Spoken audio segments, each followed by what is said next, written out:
जय हिंद दोस्तों। आज की क्लास में हम देखेंगे भारतीय संविधान का भाग 4, राज्य के नीति निर्देशक तत्व।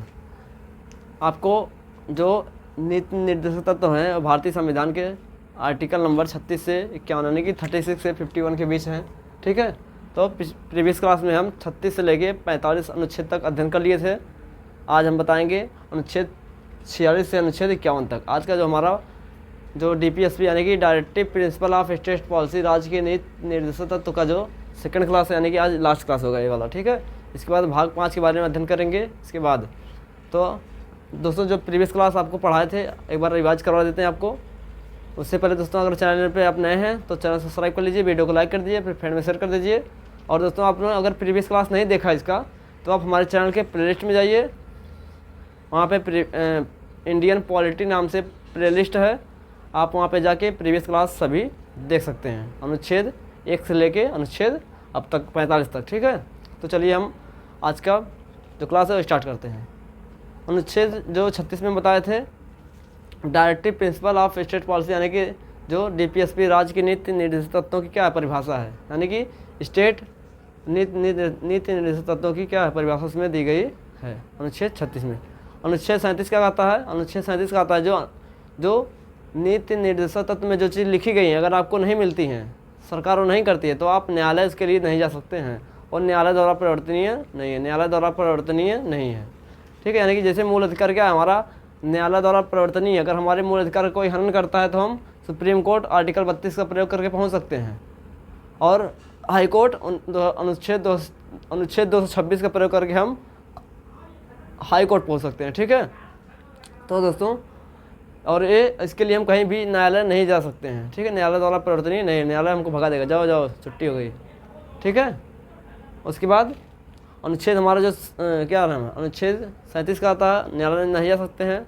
अनुच्छेद 38 का आता है, अनुच्छेद 38 का आता है कि आप ये जो अनुच्छेद है DPSP ये लोक कल्याण के लिए क्या है, लोक कल्याण के लिए है। ठीक है, ये क्या करेगा, लोगों का कल्याण करेगा। ठीक है, उसके बाद अनुच्छेद 39 का आता है, अनुच्छेद 39 का आता है कि समान कार्य के लिए समान वेतन, यानी कि अगर महिला और पुरुष एक ही काम कर रहे हैं तो दोनों को एक ही उतना ही तनख्वाह यानी कि सैलरी दी जानी चाहिए। ठीक है, महिला और पुरुष के लिए समान कार्य के लिए समान वेतन।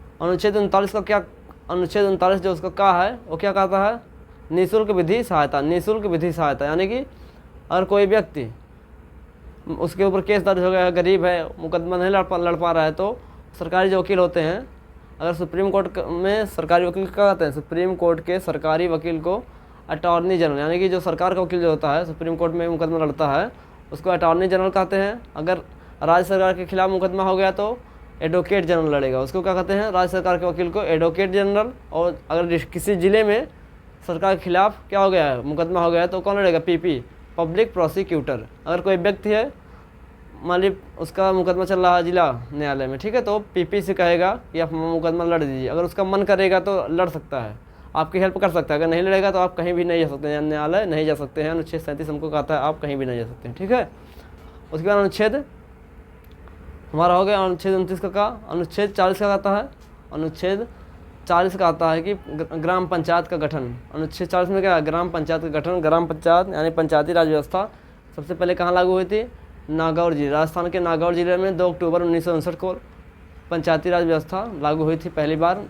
ठीक है, उसके बाद अनुच्छेद जो हमारा 41 है, क्या है, अनुच्छेद 41 क्या है, अनुच्छेद 41 का आता है कि जो कुछ दशाओं में क्या है, कुछ दशाओं में सरकारी सहायता, कुछ दशाओं में सरकारी सहायता, कोई गरीब व्यक्ति है तो उसको गरीबी का कुछ पैसा सरकार द्वारा दिया जाता है, वृद्धा पेंशन दिया जाता है, विकलांग पेंशन दिया जाता है, विधवा पेंशन दिया जाता है। तो क्या है, एक प्रकार क्या है, किसी व्यक्ति का सहायता करते हैं सरकार। तो अगर सरकार सहायता नहीं करती है तो आप कहीं भी नहीं जा सकते हैं। ठीक है, उसके बाद अनुच्छेद 42 का आता है, अनुच्छेद 42 का आता है कि प्रसूति सहायता, मनोचित दशा में प्रसूति, मनोचित दशा तथा प्रसूति सहायता। अगर कोई व्यक्ति यानी महिला है वो गर्भवती है तो आप उसे मेहनत का काम ना करवाइए, उसको छुट्टी दीजिए कुछ दिन के लिए। ठीक है, ये क्या है, प्रसूति सहायता है। अनुच्छेद हमारा उसके बाद जो 39 हो गया, 41 हो गया। अनुच्छेद 42 का आता है, अनुच्छेद 42 का आता है कि प्रसूति सहायता। ठीक है, हो गया। फिर अनुच्छेद 43 क्या कहता है? अनुच्छेद 43 जो हमारा है वो क्या कहता है कि निर्वाह योग्य मजदूरी, अगर कोई व्यक्ति काम कर रहा है किसी कंपनी में तो उसको निर्वाह योग्य मजदूरी दी जाए, यानी कि इतना मजदूरी दी जाए कि उसका भरण पोषण हो गया, उसके जीवन का निर्वाह हो सके। ठीक है। अनुच्छेद 43 का क्या कहता है? अनुच्छेद 43 का उद्योग प्रबंधन में कामगारों की भागीदारी, अगर कोई उद्योग है उसके प्रबंधन में जो कारीगर है, कामगार हैं, उनकी भागीदारी जरूरी होती है। ठीक है। अनुच्छेद 44 का कहता है? अनुच्छेद 44 कहता है समान सिविल संहिता, यानी कि सभी के लिए क्या बराबर कानून है। इसमें अगर समान सिविल संहिता लागू होती है तो इसमें विवाह, तलाक और वसीयत यानी कि उत्तराधिकार 3 चीज़ों में बदलाव देखने को मिलेगा। अभी तक समान सिविल संहिता केवल गोवा राज्य में ही लागू है। ठीक है। अनुच्छेद 45 का कहता है? अनुच्छेद 45 का कहता है 0 यानी कि 0 से लेके 6 वर्ष तक के बच्चों के स्वास्थ्य का ध्यान कौन रखेगी? सरकार रखेगी। 0 से लेके 6 वर्ष तक के बच्चों का ध्यान सरकार रखेगी। अनुच्छेद उसी में कहा गया है कि 6 से लेकर 14 वर्ष तक के बच्चों का जो शिक्षा है उसका भी सरकार ख्याल रखेगी, उसका भी शिक्षा वो भी सरकार देगी। ठीक है। लेकिन दोस्तों ये क्या था? नीति निर्देशक तत्व में अगर सरकार शिक्षा नहीं देती तो हम कुछ नहीं कर सकते थे, लेकिन इसको अनुच्छेद इस चीज़ को 6 से 14 वर्ष जो प्रारंभिक शिक्षा इसको मूल अधिकार में डाल दिया गया। अनुच्छेद 86वां संविधान संशोधन 2002 में, जो 86वां संविधान संशोधन करके 2002 में इसको मूल अधिकार यानी कि अनुच्छेद 21 के काम में इसको डाल दिया गया है। अब जो हमारा जो मूल अधिकार है ये क्या है? सरकारी शिक्षा, जो प्रारंभिक शिक्षा है हमारी, ये मूल अधिकार बन गई है। हम इसके लिए कोर्ट जा सकते हैं, केवल दोस्तों प्रारंभिक शिक्षा। ठीक है। 6 से लेकर 14 वर्ष के बच्चों के लिए। ठीक है। अनुच्छेद 45 हमारा ये समाप्त होता है। तो आज हम जो अगला टॉपिक अध्ययन करेंगे अनुच्छेद 46 से लेके, इसमें कहता है अनुच्छेद 46 कहता है कि SC/ST के लिए विशेष यानी कि अनुसूचित जाति और अनुसूचित जनजाति के लिए कुछ विशेष प्रावधान किए गए दोस्तों, जिसमें इनके शोषण को लेकर अगर इनका शोषण होता है तो उसके लिए सरकार आवाज़ उठाएगी। ठीक है। और दोस्तों अगर इस और SC/ST आयोग का भी गठन किया गया है, इसको हम दूसरे आर्टिकल में है, इसको बाद बताएंगे। लेकिन दोस्तों जो आयोग होता है वो पुलिस से क्या होता है? बड़ा होता है। अगर उनकी सुनवाई पुलिस में नहीं होती है तो वो आयोग जा सकते हैं। वो कहाँ जा सकते हैं? आयोग जा सकते हैं। ठीक है। अनुच्छेद 47 का कहता है? अनुच्छेद 47 का कहता है पोषाहार, 7 दिन व्यक्ति को सरकार क्या दिलाएगी? उनके खाने में क्या पोषक तत्व होना चाहिए, उनके भोजन में पोषाहार होना चाहिए। और मद्यपान और नशीली दवाओं पर रोक। मद्यपान मतलब शराब वराब यही सब जो क्या है सब मद्यपान है। मद्यपान पर और सरकारी नशीली यानी कि जो नशीली दवाएं हैं इस पर सरकार रोक लगाएगी। मद्यपान, दारू शराब और नशीली दवाओं पर सरकार को रोक लगाना चाहिए। अगर नहीं लगाती है तो भी हम कुछ नहीं कर सकते हैं। ठीक है। अनुच्छेद 48 का कहता है? अनुच्छेद 48 का कहता है कृषि पशुपालन को सरकार क्या देगी? कृषि और पशुपालन को सरकार बढ़ावा देगी। कृषि और पशुपालन को सरकार बढ़ावा देगी। और दुधारू पशु की हत्या पर रोक, यानी कि दुधारू पशु यानी कि इसमें कोई पशु का नाम नहीं दिया गया, यानी कि ऊँट भी हो सकता है, बकरी भी हो सकती है, गाय भी हो सकती है, जो भी है, बस इसमें पशु का नाम दिया गया है। यानी कि जो दुधारू पशु हैं उनकी हत्या पर क्या हो? रोक होनी चाहिए। और 48 अनुच्छेद 48 का है? अनुच्छेद 48 का एक भाग है का। इसमें पर्यावरण, वन तथा वन्य जीवों की रक्षा, जो पर्यावरण का सरकार क्या ख्याल रखेगी? वन का ख्याल रखेगी और वन्य जीवों का, जो वन में जीव रहते हैं उनका ख्याल सरकार को रखना चाहिए। इसको 42वां संविधान संशोधन 1976 में जोड़ दिया गया। 42वां संविधान संशोधन करके 1976 में इसको जोड़ा गया था कि सरकार पर्यावरण, वन तथा वन्य जीवों की रक्षा करेगी। अनुच्छेद 49 का कहता है? अनुच्छेद इसमें कहता है राष्ट्रीय स्मारकों की रक्षा। जो राष्ट्रीय स्मारक हमारे लाल किला, जो सांसद जो भी है, जो राष्ट्रीय महत्व के जो स्मारक है उसका जो सरकार है वो रक्षा करेगी, उसकी सुरक्षा करेगी, उसकी जिम्मेदारी। अगर नहीं करती है तो भी कुछ नहीं कर सकते हैं। अनुच्छेद 50 का कहता है?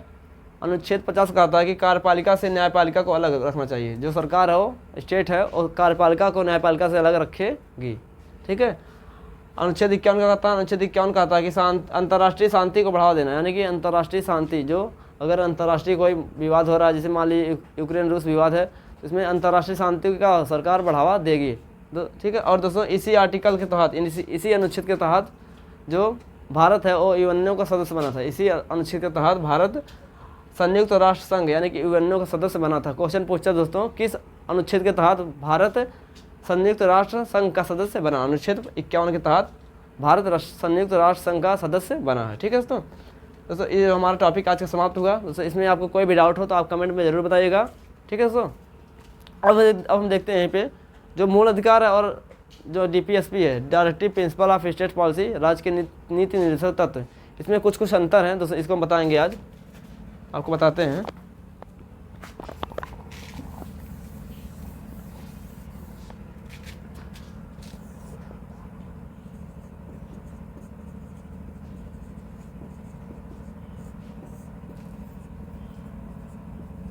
ठीक है दोस्तों, अंतर क्या क्या है दोस्तों, जो मूल अधिकार हमारा कहाँ से लाया गया है, यूएस से। जो हमारा मूल अधिकार है ये कहाँ से लाया गया है, तो यूएस से लाया गया है। और हमारा जो डीपीएसपी है, राज्य की नीति निर्देशक तत्व, ये कहाँ से लाया गया है, आपका आयरलैंड के संविधान से लाया गया। कहाँ से, आयरलैंड के संविधान से लाया गया है। ठीक है, एक अंतर हो गया। ठीक है, उसके दूसरा उसमें क्या है, ये दोस्तों भाग 3 में रखा गया है। जो मूल अधिकार है ये भाग 3 में है, जो भारतीय संविधान के भाग 3 में है, और ये भाग 4 में आपका। ठीक है, भाग 3 में और ये भाग 4 में है। और क्या है दोस्तों, ये दोस्तों ये जो क्या है, ये नैसर्गिक है।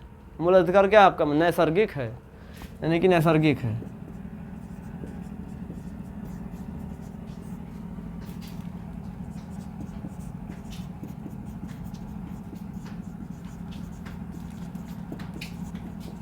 ठीक है दोस्तों, जो हमारा मूल अधिकार है यानी नैसर्गिक, मतलब ये हमको जन्म लेते ही मिल जाता है। और जो हमारा नीति निर्देशक तत्व जो है डीपीएसपी, हमारा नैसर्गिक नहीं है। ठीक है, नैसर्गिक नहीं है। और दोस्तों, और इसे जो न्यायालय द्वारा प्रवर्तनीय है, और ये प्रवर्तनीय दोस्तों नहीं है।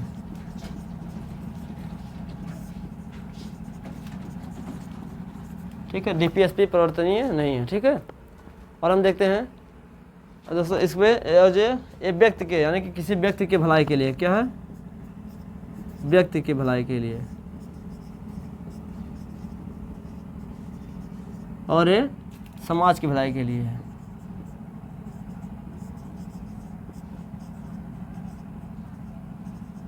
ठीक है, तो ये जो हमारा मूल अधिकार है व्यक्ति की भलाई के लिए, जो डीपीएसपी है हमारा समाज की भलाई के लिए है दोस्तों। और ये कुछ अंतर दोस्तों आपको बता दिए हैं। और दोस्तों इसमें आपको कोई भी डाउट अगर हो तो आप कमेंट बॉक्स में ज़रूर लिख के बताइएगा, हम आपके डाउट को दूर करने की कोशिश करेंगे पूरा। ठीक है दोस्तों, और आप चैनल पे दोस्तों नए हैं तो चैनल सब्सक्राइब कर लीजिए, वीडियो को लाइक कर दीजिए, अपने फ्रेंड में शेयर कर दीजिए, ताकि ऐसी वीडियो आप तक सबसे पहले पहुँचे। तो मिलते हैं किसी नेक्स्ट वीडियो में, तब तक के लिए जय हिंद, जय भारत।